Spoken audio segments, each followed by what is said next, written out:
talk about it?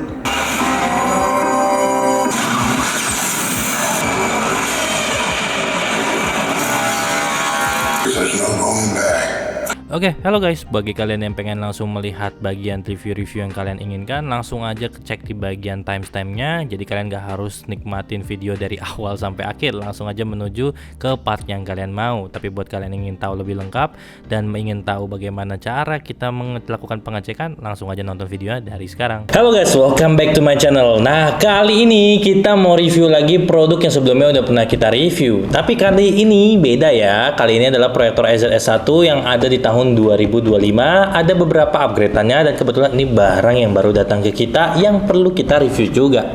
Nah, kalian tentu udah pernah tahu sebelumnya packaging daripada EZS1 yang pernah kita review sebelumnya di video yang lain. Oke, tapi kali ini gue bakal jelasin ke kalian apa sih ini versi EZS1 di tahun 2025 dan upgrade apa aja sih yang ada, berikut dengan validation-nya juga. Nah, pertama kalian udah lihat, ini adalah kotak dari proyektor EZS1 yang di quote-nya 450 ANSI. Yang sebelumnya udah pernah kita bahas, mendapatkan 450 sampai 460 ANSI untuk average-nya.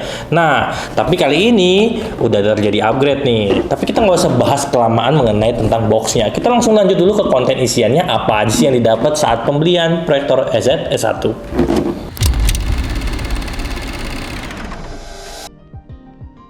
Oke, jadi dalam pembelian proyektor EZS1 yang tahun pembeliannya tahun 2025, kalian mendapatkan beberapa aksesoris bawaan. Yang pertama, kalian mendapatkan power cable yang panjangnya 1,5 meter, dan tentunya yang kedua mendapatkan yang namanya remote IR dari bawaan proyektor. Yang ketiga mendapatkan lens cover yang tujuannya untuk melindungi atau ngelindungin si lensa kalian dari scratch atau goresan-goresan.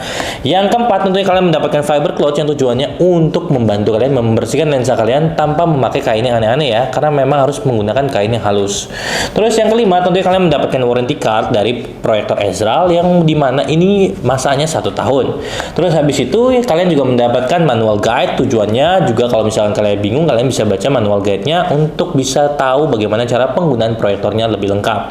Selanjutnya kalian juga mendapatkan instruction card, dimana cara untuk merawat dari proyektor ini ada informasinya di instruction card-nya.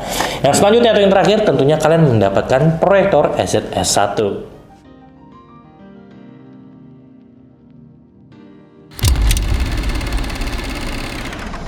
Oke, selanjutnya kita membahas mengenai tentang proyektor EZS1-nya secara cepat dan secara singkat. Oke, seperti biasa, untuk materialnya itu selalu plastik ABS rata-rata untuk proyektor di bawah 5 juta. Karena tujuannya mungkin untuk menekan budget dan juga tentunya lebih mengarahkan budgetnya ke arah mesin atau spesifikasi yang terkait.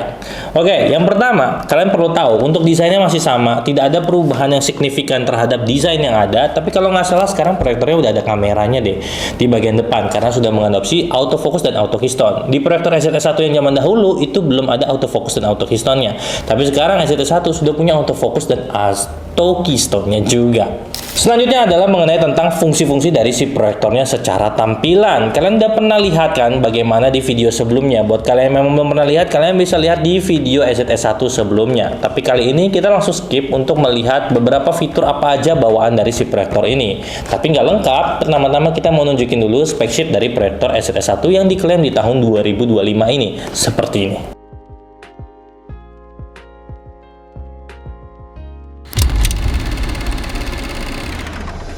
Oke, sekarang kita masuk ke dalam fitur-fitur dari si proyektor EZS1 ini. Yang pertama, tentunya proyektor ini sudah mendukung yang namanya digital keystone.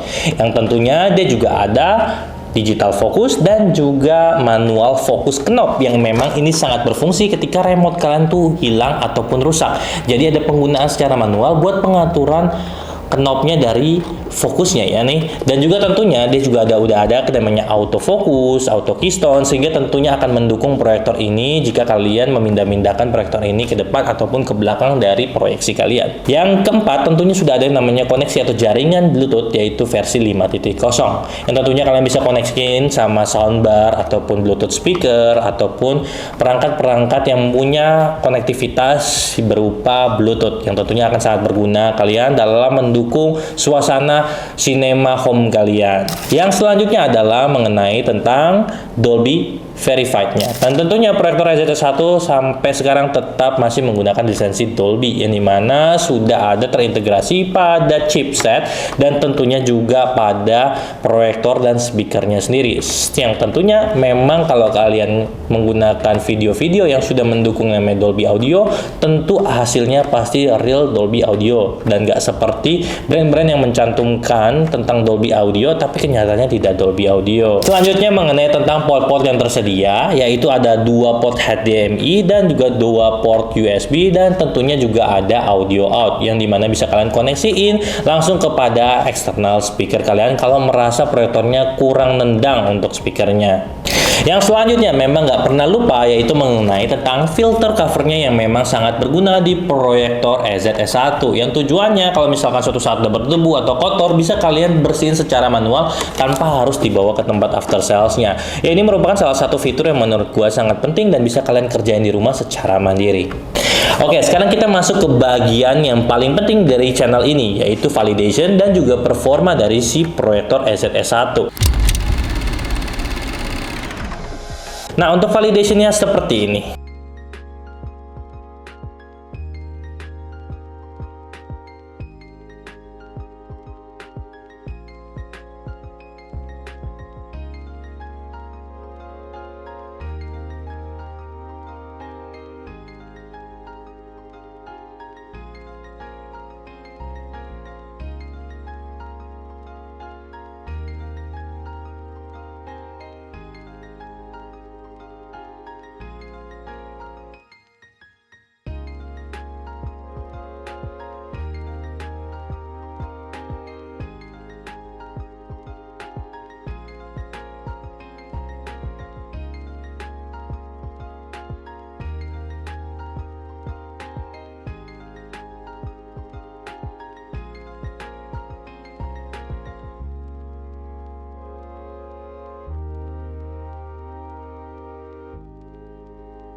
Oke, kalian udah lihat bagaimana validation yang ada dari proyektor ini. Selanjutnya kita lihat juga dulu performanya.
Oke, sekarang masuk ke dalam bagian pro dan kontra. Untuk pro dan kontranya sama seperti biasa, hampir nggak beda jauh, cuma ada beberapa upgradean yang perlu gua quote atau gua mention.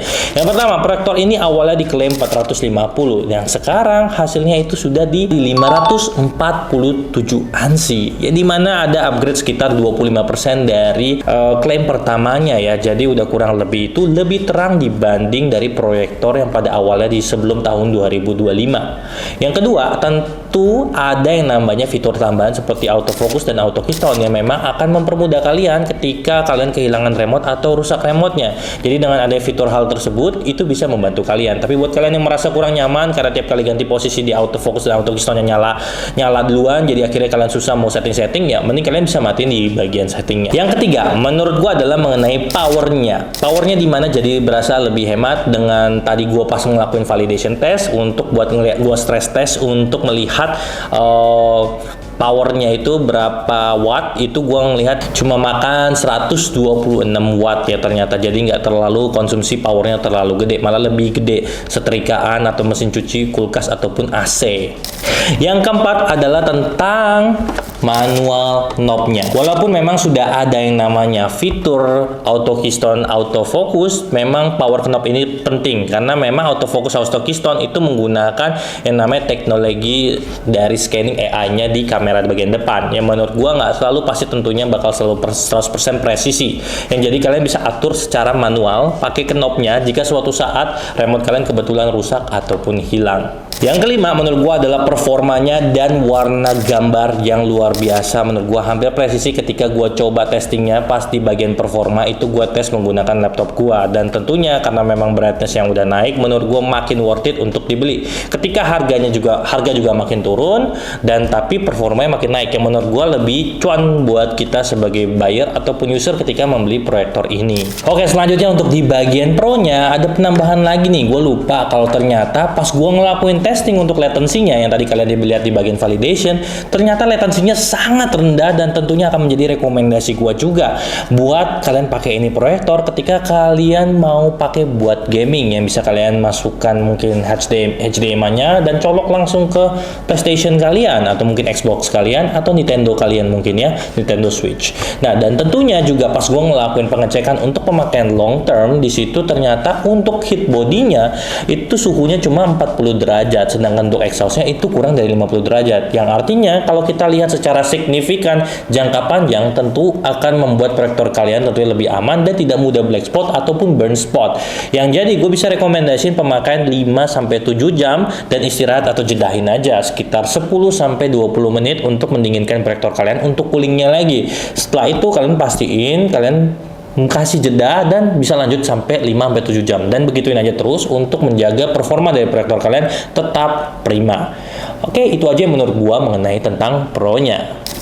Oke, kita lanjut ke bagian kontranya, karena menurut gua pro-nya ya sama seperti pada umumnya, cuma memang ada beberapa hal yang di-upgrade yang memberikan nuansa atau rasa lebih worth it dan juga harga yang juga lebih turun, yang tentunya akan menjadi suatu proyektor yang memiliki pangsa range market yang memang luar biasa bagus ya, karena di harga 3 jutaan ini, dulunya 5 jutaan, ini sih benar-benar luar biasa menjadi